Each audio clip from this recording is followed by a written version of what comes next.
العاشرة مساء بتوقيت أسمر. أعزائي المشاهدين في كل مكان، أسعد الله أوقاتكم بكل خير، وإلى حضراتكم نشرة الأخبار من الفضائيات الإريترية لهذا المساء. أبدأ لكم بأهم ما ورد فيها من أنباء.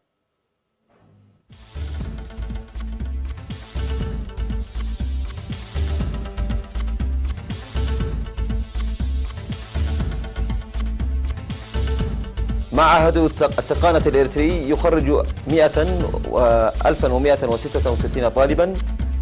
تخريج طلاب مدرسة أسمر الموسيقية. تعزيز العملية التعليمية في دبروا. مسلحون من طالبان يقتحمون مبنى. مقتل 10 وتشريد نحو 1,000,000 إثر أمطار غزيرة بالهند. وانتهاكات الخصوصية تكلف فيسبوك 5 مليارات دولار.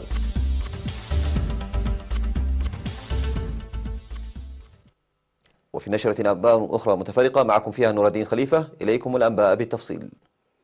في إطار الاستثمار الكبير الذي تقوم به الحكومة الإريترية في التعليم وبناء الشباب بالعلم والمعرفة، خرج معهد إريتريا لتقان طلابه بدرجات الماجستير والبكالوريوس والدبلوم في مجالات التربية والهندسة والتقانة والعلوم.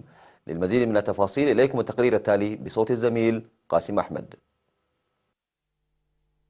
خرج معهد إريتريا للتقانة في 16 من يوليو الجاري 1166 بالدبلوم والبكالوريوس والماجستير، وقد تخرج 4 طالب بشهادة الماجستير و583 بالبكالوريوس و579 بالدبلوم من كليات التربية والهندسة والتكنولوجيا وكذلك كلية العلوم. وكان 548 خريجا من كلية التربية و369 من كلية الهندسة والتكنولوجيا و245 من كلية العلوم.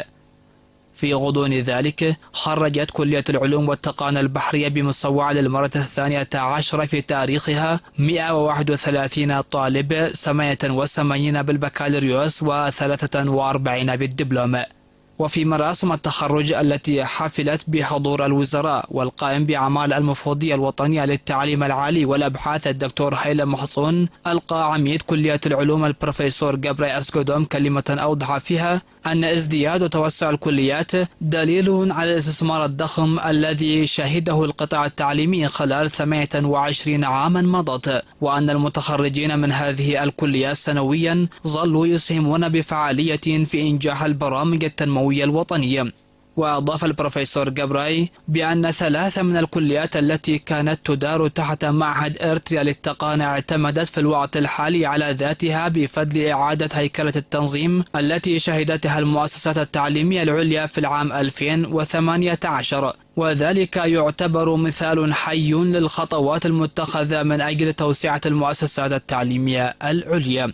من جهته قال وزير البناء السيد أبرهة أسفها في الوقت الذي طوى فيه الخريجون مرحلة التعليم الأكاديمي في الكليات يتأهبون للانخراط في مرحلة الحياة العملية وهم يكتسبون من خلالها معارف جمة، يجب عليهم أن يتسلحوا بقدرات مهنية وأكاديمية مواكبة للتكنولوجيا، داعيا إياهم للقيام بجهود حثيثة والعمل بتفاني وإخلاص والتحلي بالصبر والمثابرة لاستغلال الفرص المتوفرة كما يجب لصالحهم وصالح وطنهم وشعبهم.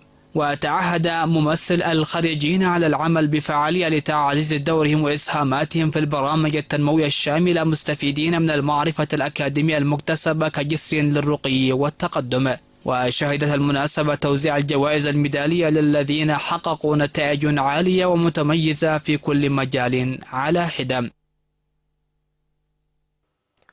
أعلن قائد مراكز تدريب أعضاء الخدمة الوطنية العقيد إزرا ولا جبريل أن الاحتفال باليوبيل الفضي للخدمة الوطنية سينظم من الأول وحتى 4 من أغسطس في ساوا تحت شعار ساوا خيار صحيح نحو مستقبل مشرق.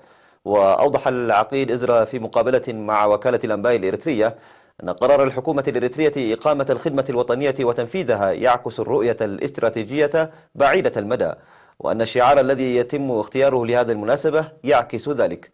وأشار العقيد إلى إجراء الاستعدادات الواسعة للاحتفال بالمناسبة بحفاوة كبيرة ترسخت في الأذهان لفترة طويلة، موضحا بأن فعاليات الاحتفال تشمل البرامج الفنية والثقافية وعروض الكرنفال والمارشات العسكرية والأسلحة التقليدية والحديثة ومعارض الفن التشكيلية والصور والابتكارات ومعرض صور لشهداء الأعضاء الخدمة الوطنية وكتابا يحوي قصص تاريخ سوا وفيلما وثائقيا بالإضافة إلى سيمينارات ودراسات وأنشطة رياضية. كما علم بأن الأقاليم والمؤسسات الحكومية قامت بإعداد برامج في الاحتفال. وذكر العقيد إزرا بأنه يتوقع أن يشارك في الاحتفال أكثر من 10,000 مواطن، وسيتوجه المواطنون من الداخل من مديرياتهم ومن الخارج عبر الاتحاد الوطني للشباب والطلبة، حيث تم إكمال جميع التجهيزات لاستقبال الضيوف. وقال العقيد إزرا بأن سوا هي استمرار للساحل، معربا عن ثقته للاستفادة من الاحتفال كتقييم ومرحلة انتقالية لتحديات السنوات 25 الماضية والمميزات المحققة في سوا وبناء الأجيال القادمة بوسائل جديدة متطورة.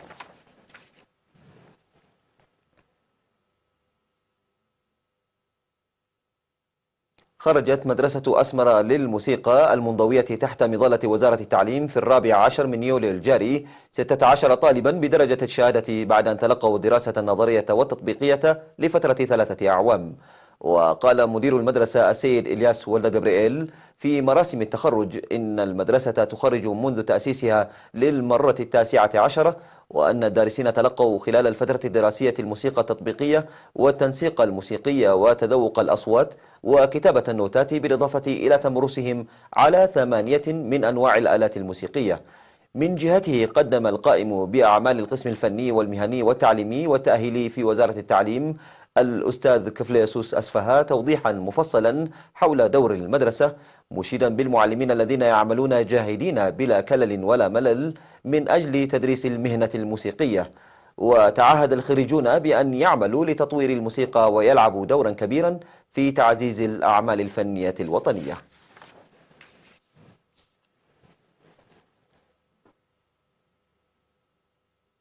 أوضح بأن اللقاء الذي نظم في 12 من يوليو الجاري بمديرية دباروا يهدف إلى تعزيز العملية التعليمية عبر الدعم العيني والمالي، بأنه قد حقق نتائج جيدة. وأوضح مسؤول التعليم في المديرية الأستاذ عقبة ملس عن نجاح 80% من 22,521 بينهم 48 من الطالبات في العام الدراسي 2018 و2019. من جهته تعهد مدير مديرية دباروا السيد فروانجل تخلا هيمانوت بأن تعمل إدارته بجدية لإعادة انخراط الطلاب الذين قاطعوا مائدة التعليم من جديد.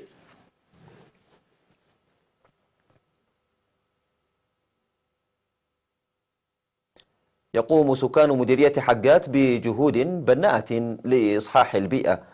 وذكر في مناسبة تقديم شهادة تقدير لقرية عدفلكت لبرامج نظافة البيئة التي قامت بها، ذكر عن انخفاض الأمراض المعدية المستفحلة نتيجة إصحاح البيئة. وأوضح الكادر الصحي ووكلاء إصحاح البيئة أن نظافة البيئة تحد من أمراض التهابات الرئة والعين والأذن والجلد والملاريا وأمراض الالتهابات والإسهال وغيرها. ويقطن عدفلكت التي تبعد حوالي 3 كيلومترات إلى الشمال من حقات 390 مواطنا. مشاهدينا الكرام، كانت تلك أخبارنا الداخلية، فاصل قصير وأوافيكم بالأخبار العالمية، ابقوا معنا.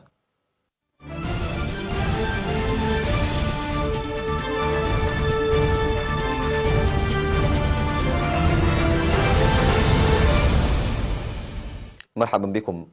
قال مسؤولون إن مسلحين من حركة طالبان اقتحموا مبنى تجاريا يضم فندقا في غرب أفغانستان وقتلوا 3 مسؤولين أمنيين وأصابوا 10 في أحدث هجوم في موجة من الهجمات، رغم أنباء عن تحقيق تقدم في محادثات السلام مع طالبان. وأعلن طالبان المسؤولية عن الهجوم الذي نفذه 3 متشددين، وقالت إن مقاتليها تمركزوا في أحد الأبنية وأطلقوا النار على مقر الشرطة. وهاجم المتشددون المبنى الذي يضم فندقا وعددا من المطاعم والمتاجر ويقع بالقرب من مقر الشرطة ومنزل الحاكم في مدينة قلعة نو عاصمة إقليم بادغيس. واختتم مسؤولون من طالبان والولايات المتحدة الأسبوع الماضي الجولة السابعة من محادثات السلام مع مؤشرات على إحراز تقدم في الجهود الرامية لإنهاء الحرب المستمرة منذ 18 عاما.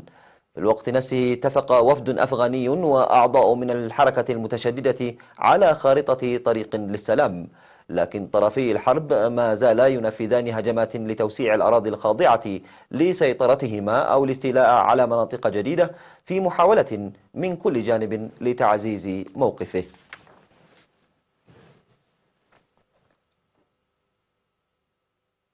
قالت السلطات إن هطول الأمطار الموسمية الغزيرة في ولاية آسام في شمال شرق الهند أدى إلى تشريد أكثر من 1,000,000 شخص، كما أودت السيول بحياة 10 أشخاص على الأقل.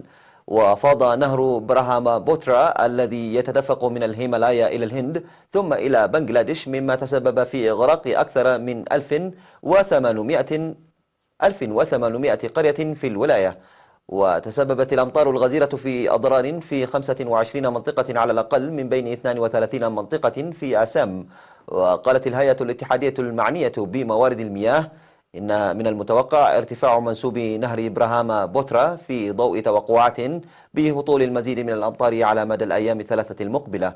وقال مسؤولون في الحكومة إن الولاية حاليا في حالة تأهب قصوى بسبب توقعات بهطول أمطار غزيرة على مدى الأيام القليلة المقبلة. وتسببت سيول وانهيارات أرضية بسبب الأمطار الغزيرة في نيبال في مقتل 15 شخصا وإصابة 12 خلال الليل.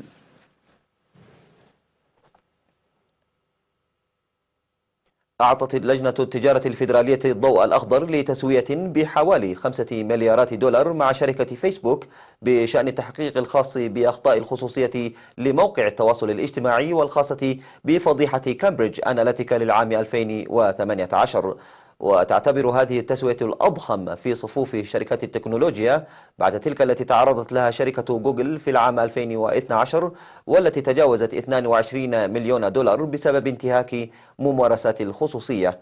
واضطرت لجنة التجارة الفيدرالية إلى فتح تحقيق مع فيسبوك في شهر مارس العام الماضي بعد سلسلة من التقارير التي أكدت أن شركة كامبريدج أناليتيكا المختصة في مجال الاستشارات السياسية قد وصلت بشكل غير صحيح إلى بيانات 87 مليون مستخدم على فيسبوك. خبرنا الأخير من روسيا، حيث نجحت روسيا في إطلاق تلسكوب للمراقبة الفضائية من قاعدة بايكونور في كازاخستان، حيث تراهن موسكو عليه لاستبدال نموذج سابق فقدته مطلع العام الحالي. وأظهرت صور نشرتها وكالة الفضاء الروسية روسكوسموس عبر موقعها الإلكتروني صاروخ بروتون ينطلق بنجاح بعد المحاولة الثالثة من قاعدة بايكونور في الموعد المحدد حاملا التلسكوب. وستكون مهمة خلفه مراقبة الفضاء وأيضا إكمال خريطة العالم بحسب روسكوسموس. وكان قطاع الفضاء الروسي قد شهد سلسلة انتكاسات في السنوات الماضية من دون أن يحد ذلك من الطموحات الوطنية الكبيرة في غزو الفضاء.